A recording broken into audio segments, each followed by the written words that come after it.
The role of the Constituent Assembly.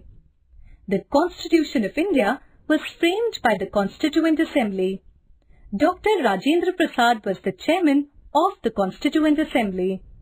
The Assembly comprised other members such as Dr. B.R. Ambedkar, Maulana Azad, Sarojini Naidu, etc.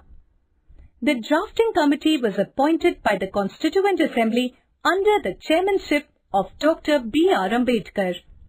The Constitution of India was passed by the Constituent Assembly on 26 November 1949.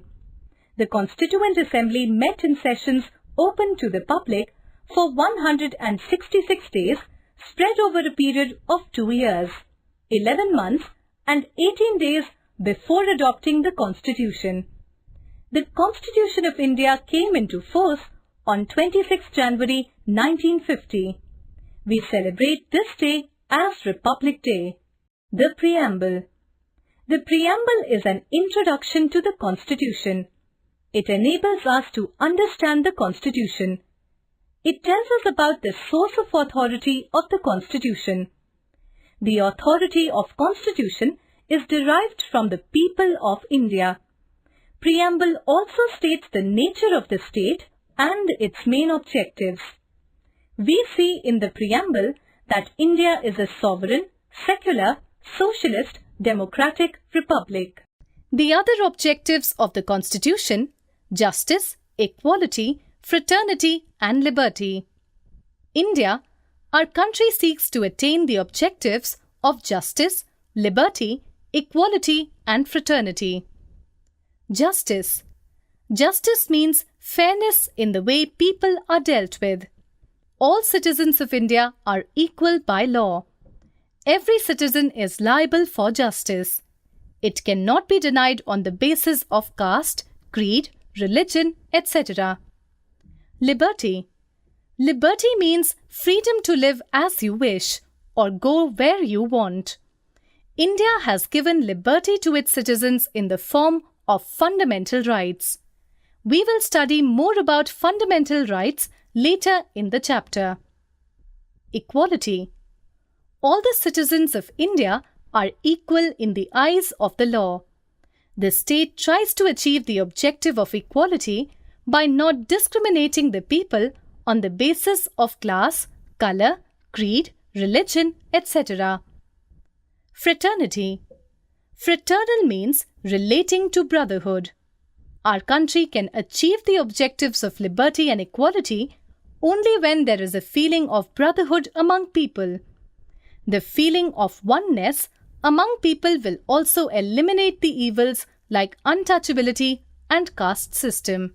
Features of the Constitution. The Constitution of India is the supreme law of India. It lays down the framework defining fundamental political principles, establishes the structure, procedures, powers and duties of government institutions, and sets out fundamental rights, directive principles, and the duties of citizens.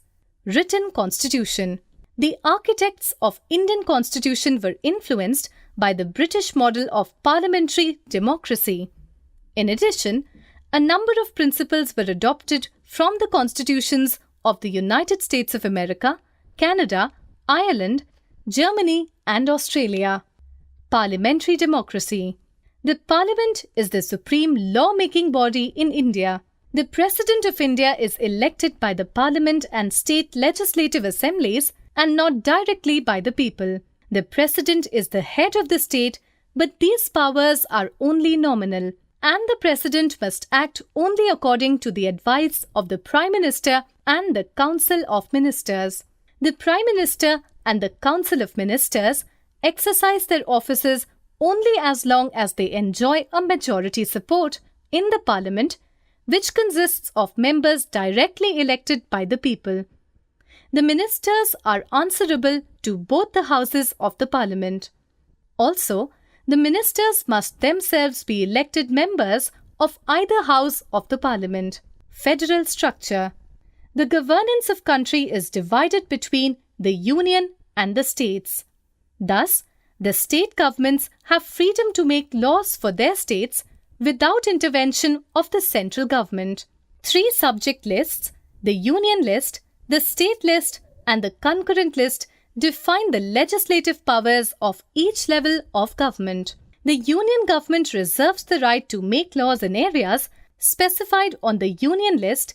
The state governments are allowed to make laws in areas specified on the State list, and laws in areas listed on the concurrent list may be made at either a state or federal level. Independent judiciary. The judiciary, court, is free of control from either the executive, government, or the parliament, legislature. The judiciary acts as an interpreter of the constitution and as an intermediary in case of disputes between two states or between a state and the union. An act passed by the parliament or a legislative assembly is subject to judicial review and can be declared unconstitutional by the judiciary if it violates the provisions of the Constitution. Changing the Constitution. Amendments, changes to the Constitution are made by the Parliament, a procedure which is laid down in the Constitution itself. An amendment bill must be passed by both the houses of the Parliament by a 2/3 majority and voting.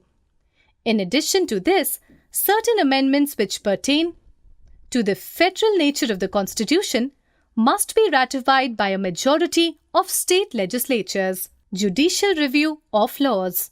Judicial review refers that the Constitution is the supreme power of the nation and all laws are under its supremacy.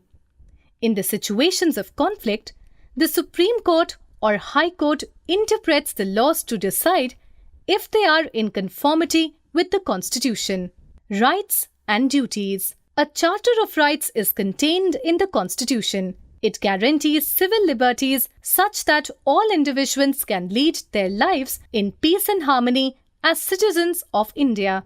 These fundamental rights include individual rights such as equality before law, freedom of speech and expression and peaceful assembly, freedom to practice religion, and the right to constitutional remedies for the protection of civil rights. They are enforceable by the courts subject to certain restrictions. Fundamental duties obligate all citizens to respect the national symbols of India, including the Constitution, to cherish its heritage, preserve its composite culture, and assist in its defense. They also obligate all Indians to promote the spirit of common brotherhood, protect the environment and public property, develop scientific temper, abjure violence, and strive towards excellence in all spheres of life. Citizens are morally obligated by the Constitution to perform these duties. Directive Principles of State Policy. The directive principles of state policy embodied in the Constitution are directions given to the state to guide the establishment of an economic and social democracy as proposed by the Preamble. They set forth the humanitarian and socialist ideals cherished by our freedom fighters. The state is expected to keep these principles in mind while framing laws and policies, even though they are non-justiciable in nature. Citizenship and universal adult franchise. People born in India are considered natural citizens. However, citizenship can be acquired by people of other nationalities after fulfilling certain conditions. Citizenship gives people certain rights, including the right to choose and form the government. In India, every citizen is considered the citizen of India and not citizen of any state as well. This is called single citizenship. All adult citizens have a right to elect their representative to the government by casting a vote. This is the basis of democracy and called universal adult franchise.